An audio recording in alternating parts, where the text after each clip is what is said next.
Bart Sawyer's girlfriend, and he was coming back to Nashville, so they were putting me in touch with Bart. Mm. And I had another friend that worked at a day job with Matt Bourne, and he put me in touch with Matt. So, and then I learned, well, he says, well, Matt runs Sandy Barr's show. And I thought, okay, I just need to meet people. I'm training with Billy a little bit, and I'll meet Matt. And so I meet Matt, tell him I've been working with Billy, and he's like, okay, well, I'll start, says block him, and I'm like, what? And he just starts wailing. Oh shit, you know. And Jeez. but that's good because like that was it. Like none of the Billy and him, they didn't go easy. They were territory wrestlers, and that's what they didn't want people in there because those guys were making money. Yeah, of course. So I mean, making money, living in Oregon, right? Right. Not having to travel all over the country. So I started as a referee, and then yeah, Billy goes and exposes everything. I thought, what the hell? So that kind of split me from him. And but thank dude, and but by that time I already had the relationship with Matt and Bart, and they just kind of took me under their wing. And I just feel like I got so lucky. Yeah. It is amazing the different ways that the universe kind of moves you around or things happen and you have to, either adapt or kind of fail. So, That obviously you were man, being guided around. yeah, that was absolutely it because Sandy Barr, who had ran the promotion, he never knew that Billy was working with me. I Right. think Billy snuck me into the facility to throw me around the ring a little bit. Yeah. Yeah. So crazy. So what, I mean, obviously Billy Jack Haynes and Matt Bourne, completely different styles in the ring, but getting over in that area of the Pacific Northwest, and then obviously Matt Bourne going on to the levels that he did, and Billy Jack Haynes doing what he did in his time. What do you feel like you learned the most from both of them? Because obviously completely different, and obviously their styles were obviously different as well. Yeah. Believability. Mm, If you're not believing what you're doing, forget it. right. And a lot of that old school protocol doesn't apply today. And you see it, as in like Matt never sat me down and said, "This is why we do this, and this is what this is about," and all that. They didn't do that. You either Right. got it or you didn't. Hmm. Because again, they're not going to spoon feed somebody that's just kind of clueless. Um, I remember Matt, we're doing something, hanging out, and he's just looking at me. He just have a look. He goes, "It's in your blood, isn't it?" And I was like, "Yeah, yeah." And he goes, "You're going to be all right." And there's another time where he's like, you know, something, something. I can't remember exactly but he goes, "When I hit you, you feel it." I go, Hmm. "Yeah." He goes, "I don't hit you, but you feel it." And I said, "Yes." And he goes, "Good.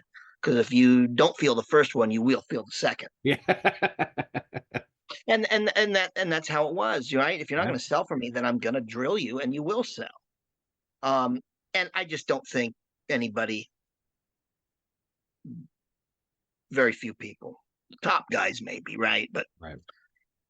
um, the other thing that believe Billy and the other thing, both of them, and they never sat down and talked about how to help Tony, to my knowledge, obviously.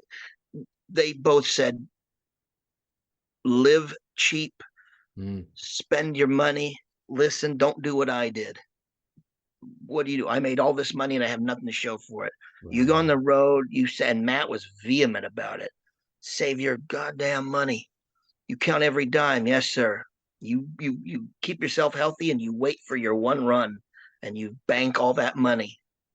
Don't do like I did. And I just didn't understand. And I was, well, what do you mean? He's like, how can you blow through $1 million? Like, I Right. still don't know how it's possible. Just, but he laid it out. We drove up to Canada, and by the time we got 60 miles, my mind was blown. Oh, wow. Because he's like, well, you start wrestling when you're 18 and you're making a little bit of money. And now that people know who you are, Hmm. And now girls know who you are. And hey, girls are paying attention to me because I'm on TV and I'm one of these wrestlers. Right. And then you start to get over. And then the money gets a little bit better. And then the girls want to hang out with you. And that never happened before. So, hey, and now there's parties. Hmm. And then you go to the next territory that's a little bigger and the money's a little better and the girls are a little bit better and the parties are a little wild. And then you get to you get a contract under with WCW now. The money's coming in and now there's the parties are bigger, the girls are more, Hmm. and you don't know any different. You just think it's never going to end because you're used to the income coming in. Right. And I thought I'm listening to him and I thought, shit, I'd have been dead at 22. If you took an insecure me at 18 who Yeah. was, had no self esteem, self confidence, and gave me all that, I'd have spun out of control in a hot minute. I Holy mean, cow. we see it all the time with pro athletes, and it happens obviously with in the pro wrestling world as well. And then Yeah. we're seeing it with actors and musicians, and Yes. it's a tale as old as time. And Yeah. honestly, like, not to stick up for Justin Bieber, but he's lucky to be alive still, I imagine, because he was a gigantic shithead for a long time. But it was because if you're like 12 years old and then all of a sudden somebody discovers you on YouTube and then you're making millions of dollars and women around the world want to, be your baby, like, come on. Of course you're gonna do some Yeah. shithead stuff, and nobody's gonna say no to him. So the Yeah. fact that he has made it out the way he is testament to, I guess having good people around you. Yeah, I mean, and I started wrestling late because, well, I felt like I had no choice. It just the juniors didn't hit North America until I was 25, and so Right. I always worked a job, so I understood having to pay your bills. And I was raised with keep your credit good. You got to have banking. Yes, yes, keep your debt low, and that was one thing Matt was like, you get a credit card for emergency. Yeah. You get a card that's reliable, but pay the damn thing off. You don't want a car payment. You don't want any debt. Yes, sir. Get a passport. You have a passport, kid? No. Get a passport and get one now. Yes, sir. Keep your record clean. Yes, sir. So, and that's all I've done. Yeah, Clean record. that's awesome. So, I mean, obviously, you learning this on the way in, and then your time on the road, and being an NWA junior heavyweight champion at one point, and working for every company basically at this point.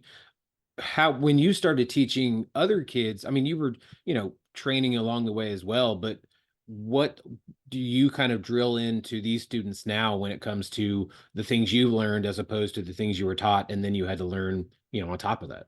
Yeah. Man, I'll tell you, the whole thing has changed and evolved over 5 years of me doing it absolutely full time. Yeah. And I just feel like I have so much more to offer because at Fale Dojo, I say to everybody, it's a lifestyle. Hmm. Because if you want to get into New Japan, you have to give yourself full. Yeah. Right? You're coming to New Zealand, you've got a 1 year a work permit or whatever it is. Guys stay for a year, some guys 3 months. But even still, if you want to get in, it's possible, but you have to give yourself.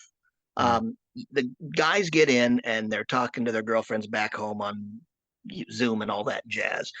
And after a while, I mean, dude, when Kyle O'Reilly moved to St. Louis from Canada with us, he was talking on the video chat with this thing to some girl back home. And then after a couple of months, that goes by the wayside, right? You just grow apart Yeah. because you're apart and he's not coming. And so ultimately, he gives himself to the lifestyle that he's in, Hmm. right? Because I tell these guys, it is the same thing, whether you're in St. Louis with Davey and I and Kyle, or you're at the Folly Dojo. You must give yourself. This is not, and some guys don't get it, and I've learned to not get so fussy at them because it's a whole different beast. Yeah. We're used to going to work or doing something, and then at the end of the week or the month or the end of the intake, you get a slip that says I've graduated, or you come with your hand out. What do I get? And when you don't get anything except keep training, some guys get fussy. Right. Um, some guys don't want to, they're not willing to do the work. They come and they leave right away because, I mean, any number of reasons, right? It's just a wild guess. We can lay it down a litany of reasons because they didn't have to, they were wrestling for X amount of time and they didn't have to do all this stuff. Hmm. Well, it's not just a matter of doing the moves and all that. Um, you need the mental discipline. That's what Japan requires. That's what Fale Dojo requires. Right. And why have to clean all the day? Well, first of all, you just want to go around like a smelly, filthy pig. Right. It's that attention to detail. It's what the Japanese dojo demands of their guys. Mm. And before they're going to invest hundreds of thousands of dollars into you, they want to know that you're not just going to crack and go. And they want to know, at least I think, that you're going to have that attention to detail to where when you're helping and you're in what are you in charge of getting hotels, setting up the ring, helping do something, that you're just not lollygagging and leaving. You didn't really set the ring up correctly, and now we have a problem with the ring. Yeah. So that's how I view it. But I tell the guys it's a lifestyle, and you have to give yourself to the lifestyle. And man, there's people that do, and it's Oscar right now, he's under contract, he's on his excursion, he's back home in Germany right now. Right. But Oscar is gonna tear the ass right out of New Japan when he goes back. So, and he's one. He was here in 2019. He still sends me video. Do you mind giving me some critique? And then I Wow. see, he takes the critique and he tries to apply it, and he has questions constantly. This is a dude that's looking to improve every single week. And how do you get to the top? By doing that. Yeah, because you have to, like you said, you have to ask these people, that, especially the ones that trained you, hey, what am I doing wrong here? What can I do better? Yeah. A lot of it, I mean, from what I keep hearing, a lot of the younger guys, it's pacing. Obviously, selling is still a huge thing. Even, like you said, Yes. selling could be, I don't know. Someone's I've not, gone. yeah. There's not as much selling as there could be, and obviously we could be selling longer, but that is a story as old as time. Selling is what gets you over. Yeah, it makes you. Period. End of story. Yeah, why are we going to care about you if you're just running through all the moves? Well, this is storytelling. Ain't nobody telling a story if you're not selling. Yeah. How can the people buy if you're not selling? And I'm somebody the size of Oscar as well. If people have not seen him, he, like you said, he's on excursion now, but he was doing amazing things as a young boy in the New Japan system. And those matches are always good because they have a limited amount of moves that they do or allowed to do. And I think that's fantastic because, again, That's the yes. detail, it's the basics. You have to get that down, and then you could build on top of that. And then now these over in Yeah. Germany. I mean, how tall is he? 6'6". So he could be a new Walter or Gunther, as people know him now. But who's to say that that's not going to happen in the future? No, absolutely. And gee whiz, I forgot because he got hurt. But Yuto, Oh yeah, and Yuto was with him, and Yuto got hurt. But I bet he's almost healed by now. yeah, And Yuto's going to be another one. And when I say it's a lifestyle, Yuto went to New Japan. He kept trying out. And he's got a mixed martial arts background. He's got a fight background, a big one.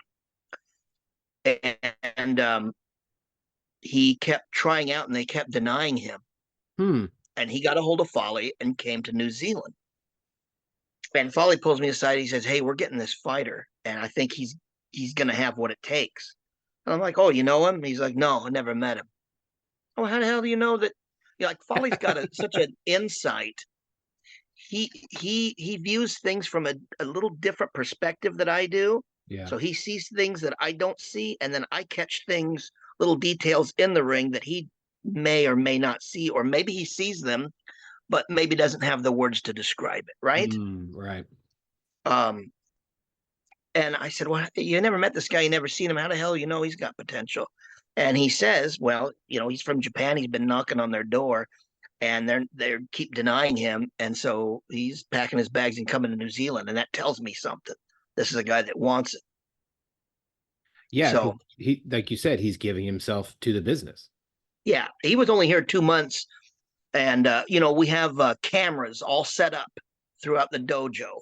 Mhm. so that the office in Japan can watch. Oh, that